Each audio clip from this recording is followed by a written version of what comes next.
Today's science experiment is float or sink. First, you need a cup and an egg with water. Then you need a measuring cup, then baking soda and salt and flour. We will pour 1 cup of water into the cup. Do you think an egg will sink or float? It sank.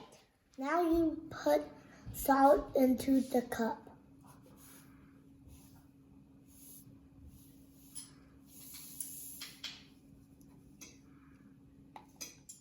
Stir to mix. Now do you think the egg will sink or float?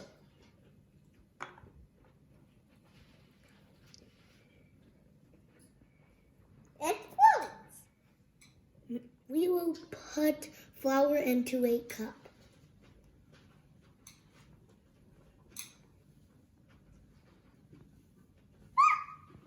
And you stir.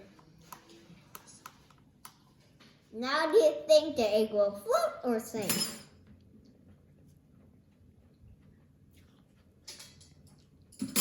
It disappeared and sank.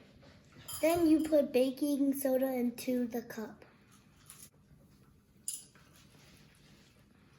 Now do you think the egg will sink or float?